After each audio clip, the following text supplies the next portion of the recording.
welcome. It is 7:30 in the evening in India and we are back again with our spotlight on G20. On the show, we take a deep dive into the concerns and priorities of the Global South because India has consistently championed the cause of the Global South, which refers to developing and less developed countries of the world. The Global South countries have commonalities such as they share a history of colonization, are mostly underrepresented in international fora such as the UNSC, and this exclusion is seen as contributing towards slower growth of the Global South. On the show today, we will ask if a Prime Minister's 4-point action plan suggested today can be the touchstone to address concerns and priorities of the Global South. I'm Manu Bhattacharya. Let's get started with the top stories. Prime Minister Narendra Modi addresses first ever Voice of Global South Summit organized virtually by India. Terms voice and priorities of Global South as India's own, calls upon leaders of the developing world to work collectively towards redesigning global political and financial governance.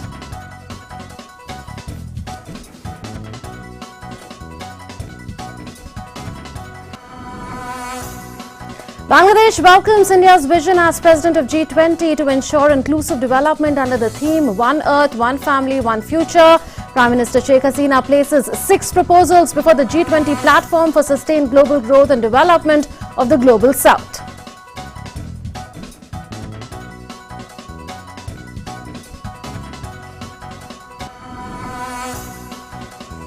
Union Finance Minister Nirmala Sitharaman leads Finance Minister's session of the Voice of Global South Summit on financing people-centric development, highlights increasing financing gaps for achieving SDGs being faced by developing nations. Says India stands ready to share its experiences in digital tools and financial inclusion initiatives in the financial sector.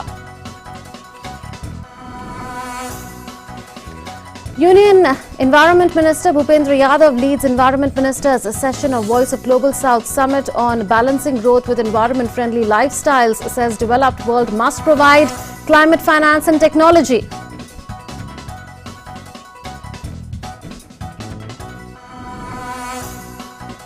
Prime Minister Narendra Modi inaugurates the 26th National Youth Festival in Karnataka's Hubli. Union Youth Affairs Minister Anurag Singh Thakur says through Youth 20, the voice of the Indian youth will echo globally.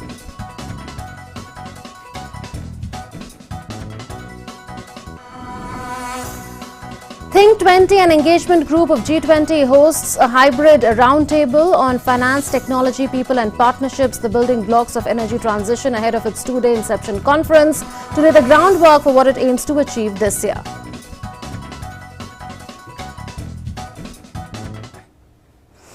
Our voice is India's voice and your priorities are India's priorities. These were the reassuring words of Prime Minister Narendra Modi as he addressed leaders of the developing world in the first ever Voice of Global South Summit organized virtually by India. At the summit, the PM called for a global agenda of respond, recognize, respect and reform to increase the weight of the Global South in the emerging global order. Here are the highlights of the first day of the summit being hosted by India to channelize the voice of the Global South in G20 discourse. We, the Global South, have the largest stakes in the future. 3/4 of humanity lives in our countries. We should also have equivalent voice. Hence, at the 8-decade-old model of global governance slowly changes, we should try to shape the emerging order. Prime Minister Narendra Modi exhorting leaders of countries comprising the Global South to collectively shape the emerging global order. He was addressing the opening session of the inaugural leaders session of the first ever Voice of Global South Summit. Revolving around the theme Voice of Global South for human-centric development, the session saw Prime Minister Narendra Modi put the spotlight on how even though the Global South is worst affected by global challenges, its voice is not factored in the search for solutions and how under its G20 presidency, India aims to amplify its voice. As India begins its G20 presidency this year, It is natural that our aim is to amplify the voice of the Global South. People of Global South should no longer be excluded from the fruits of development. Together, we must attempt to redesign global political and financial governance. This can remove inequalities, enlarge opportunities, support growth, and spread progress and prosperity.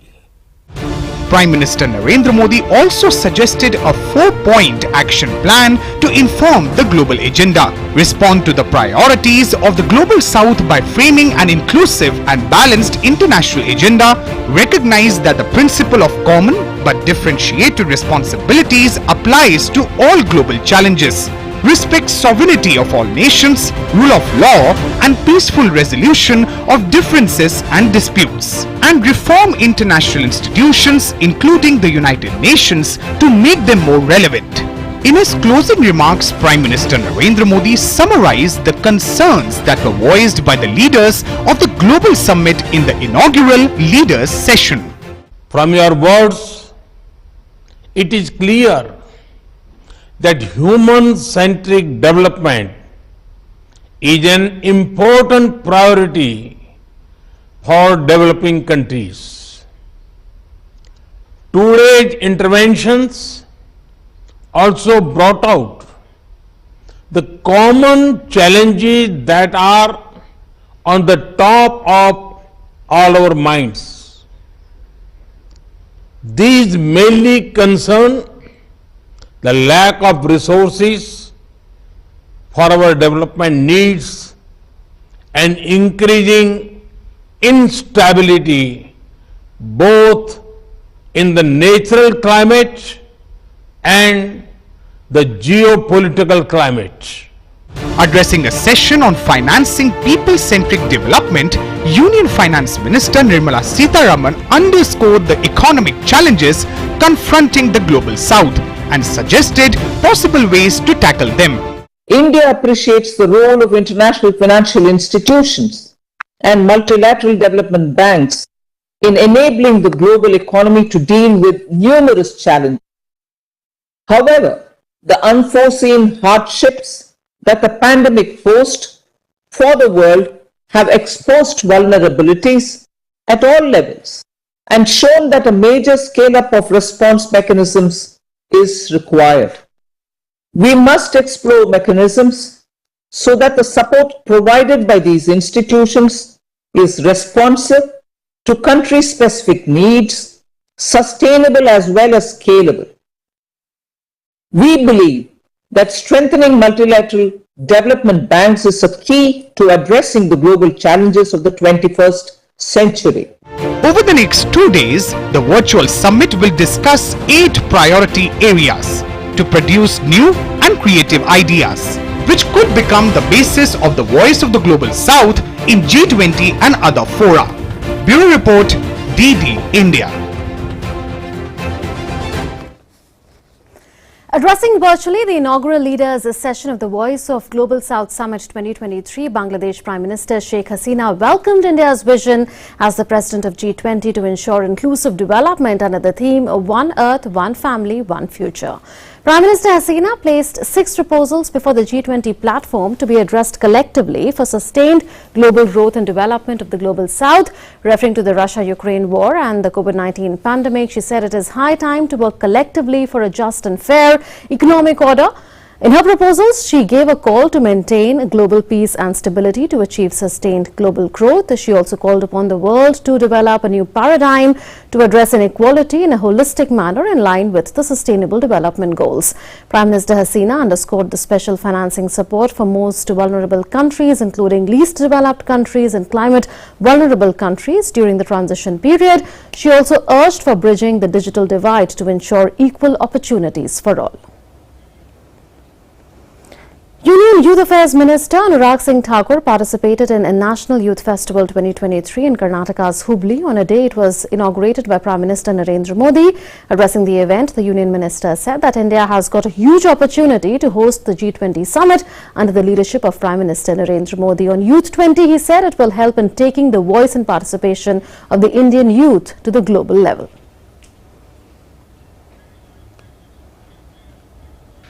युवा साथियों, भारत के लिए गौरव की बात है कि दुनिया भर में जो हमें पहले अवसर ना मिला, G20 की प्रेसिडेंसी भी प्रधानमंत्री मोदी जी की वजह से भारत को मिली है। इसके लिए भी हम भारत की ओर से प्रधानमंत्री जी का बहुत बहुत आभार प्रकट। Y20 में भी वाई टॉक्स हो, वाई वॉक हो, युवाओं के बीच में हर जिला में, हर कॉलेज में जाने का हम काम करेंगे। युवाओं की भागीदारी और सोच को भी दुनिया तक ले जाने का काम करेंगे। And joining us for perspective now is Pinak Ranjan Chakravarti. He is former Secretary, Economic Relations, Ministry of External Affairs, and has served in several countries that comprise the Global South, such as Egypt and several more. Welcome, Ambassador Chakravarti, to India at G20. Now, your thoughts on the 4-point action plan, so to say, suggested by Prime Minister Narendra Modi to help the developing world redesign the global governance architecture, because one of them was that the principle of common but differentiated responsibilities, which we've seen very often traditionally in the context of climate change, is a principle that applies to all global challenges, he said. Do you agree that this is one principle that applies not just to climate change, but also the challenge of, for instance, ensuring sustainable development? Well, firstly, the 4 points that Prime Minister Modi has identified captures what the G20, or at least the Indian sort of vision of what the G20 should be doing. Differentiated responsibilities, common and differentiated responsibilities is an old phraseology from the climate change, as you debate, as you have noted.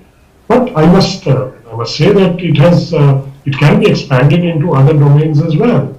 You know, things like debt, things like trade, things like tariffs, and all kinds of things. I mean, after all, there was the scheme of GSP, which was is differentiated between less developed countries and the developed countries.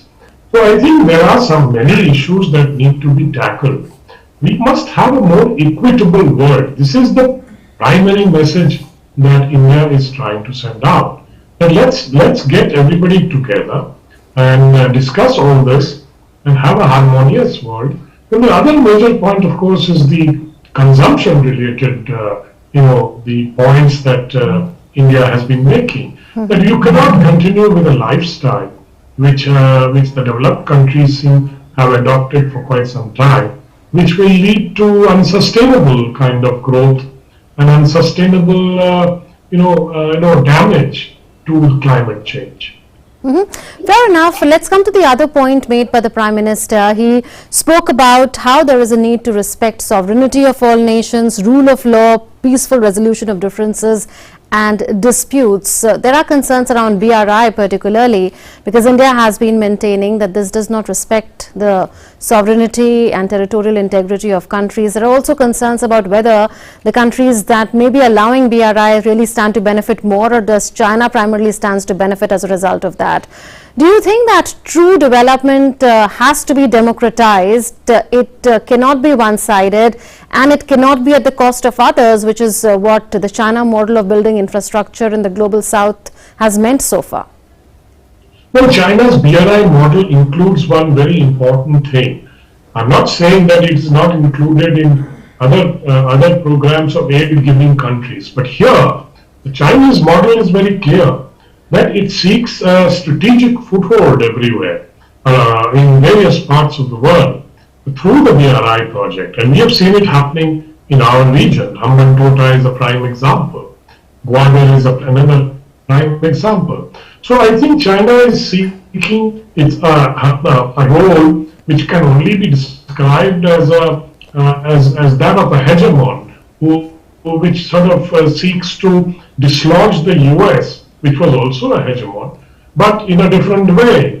And China, because it comes from an authoritarian background, And naturally, there are questions to be raised as to what China seeks to do with the BRI, what it seeks to do in terms of getting foothold in various parts of the world, and how it is promoting a different vision of the world. And clearly, this is something that many countries are going to reject. And India has already rejected the BRI, but many smaller developing countries are tempted by the amounts of money that China is. Belt and Road Initiative involving the Global South countries, and we've seen that happen in Hambantota port in Sri Lanka, the Gwadar port in Pakistan. And we've been talking about the 4 action points that the Prime Minister had enumerated in his address. We had lost you, Ambassador Chakravarti. You're back with us. Let's move on to the other point that the Prime Minister made about the need for reform of international institutions. He said in his address that the reform is needed for them to be relevant. We know the kind of barely incremental progress as far as the reform of international institutions like the United Nations is concerned. How can the Global South create more pressure to ensure that the Global South actually gets more representation in the UNSC particularly, which decides for the world? Well, India has always been advocating a reform of the UNSC. It has not happened because there are powers that have vested interest in not allowing it to happen. They think that they will lose out if they make more space for countries like India and others from the Global South. So that's the problem we have been facing for quite some time. Even the other institutions, the Bretton Woods institutions and others also need reform. I mean, the whole issue of debt servicing, etc., then the whole UN system needs to be reformed. I mean, look at the way the WHO failed to come up to expectation during the COVID pandemic because of certain geopolitical pressures that was put on it by China, for example. So I think there are so many of these issues that have to be dealt with. So basically, the word that Prime Minister used is that we have to reform. And without reforming the international system, we cannot look to a future which will be equitable for all countries.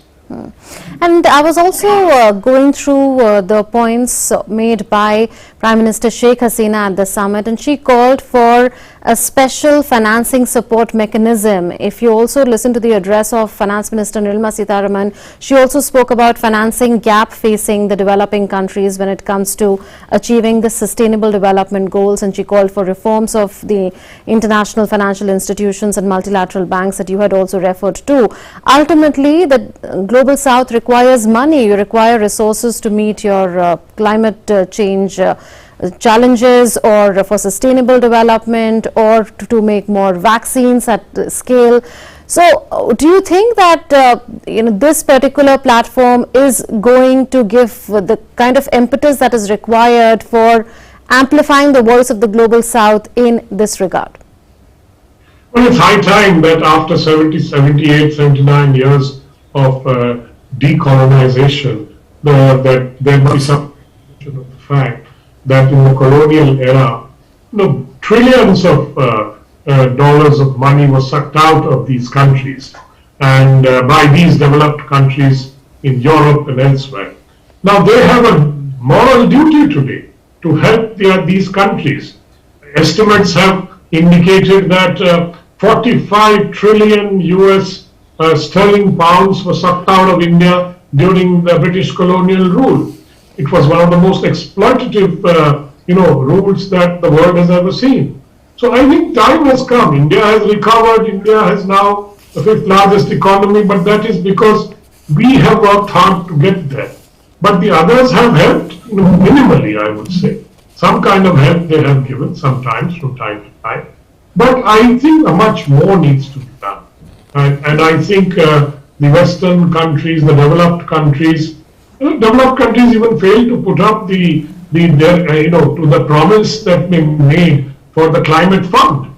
So I think this is what is happening, because they make commitments, but then they slime out of it. In a few years' time, they enter into agreements, then they back out of it because they have to put up some money, and then they are looking at their own interest and obviously not the world's interest. Whereas India is trying to tell them that, look, we are all in this together. And since you are developed, you have money, you have per capita incomes much higher than the rest of the world, it is your duty to help those who are coming up. Because if we don't help them come up, then the whole world will be divided and we will continue to blame each other without achieving prosperity, common prosperity. If the developing world or the global south does not prosper, then I don't think the globe will prosper, and nor will the developed economies. Ambassador Chakravarti, you've served in various countries of the global south. You've served in Dhaka, in Cairo. From your practical experience, what is it that you found in terms of critical gaps that these countries really require to go in for a breakthrough, to have higher per capita so that they also become developed? How can they really join the club which really rules the world, which governs the way the world is supposed to be ruled? There are some basic factors, but there is no one template for the whole global south. Each country has to be seen in its own context, its own development, etc. But basically there is poverty, there is illiteracy, there is lack of infrastructure, and there is lack of an entrepreneurial class which can build industries or go into manufacturing or the service industries. That comes from education, from various other factors. So I think those are the areas, and of course health. If you're not healthy, you can't do anything. So I think health is a major factor. Preventing pandemics is another factor. And all the debt that has been piled on to the developing countries, or the global south as we call them now, has to be looked at. How long can they keep servicing these debts when their economic growth has plummeted? So I think these are some of the major problems the world is facing. How do we deal with it? And I think G20 is the platform where we can deal with these issues. Absolutely. And on a more practical cooperation level, do you think that India is showing the way by offering its own experience in, say, the use of digital goods, which is called the use of digital public infrastructure for financial inclusion, or other financial inclusion efforts, to name a few, because 1.4 billion people around the world are still unbanked as per the World Bank? Indeed, yes. Digital banking, digital transfer money, all the digital portals that we have are available. I mean, that India will, and I am already sharing, I think India is already sharing some of the expertise. Indian, the unicorns that have come up, I don't know how, there are many unicorns, over 100 unicorns that have come up. So I think these companies should be encouraged or helped, in some way they should join hands with the government to go out and help these countries in the global south who need this kind of help. So I think that is par for the course in terms of, and India has been doing it under its high-tech program. But then if the G20 countries all contribute, then we can have a much bigger and a more powerful program of these things to help these countries of the global south. And very quickly, has India shown path-breaking leadership by organizing such a summit? We were part of the G20 Troika. We are the second developing country. This now moves on to Brazil. It was with Indonesia earlier. But we haven't seen such an approach of inviting over 120 countries to channelize their views in G20 discourse before. Can you hear me, Ambassador Chakravarti? All right, we'll leave it at that. Thank you so much for joining us with your inputs, Ambassador. So that was Ambassador Chakravarti sharing his views on the Voice of Global South Summit, the first of its kind initiative, as this is the first ever such summit which has been organized by any country to channelize the voice of the Global South into the G20 discourse. Let's move on now. Think 20, an engagement group of G20, hosted a hybrid roundtable on finance, technology, people and partnerships, the building blocks of energy transition, ahead of its two-day Inception conference on 13th and 14th January to lay the groundwork for what it aims to achieve this year. Think 20 is an engagement group of G20 and serves as an ideas bank, bringing together think tanks and high-level experts to discuss policy issues relevant to the G20.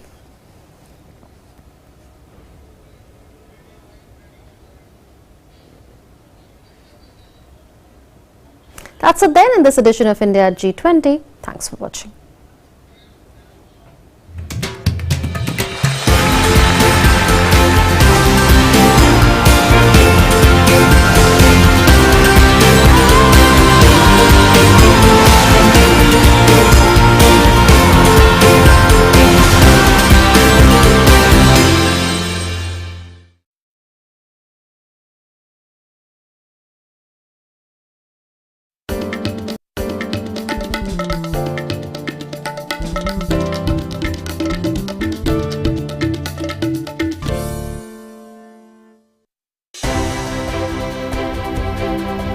The Pravasi Bharatiya Samman Awards are an integral part of the biennial event and are conferred by the President of India upon members of the Indian diaspora who made exceptional contribution in their chosen fields and have acted as India's ambassadors in foreign lands. I think it's fair to say it's quite an honor. So I was pleased with the recognition.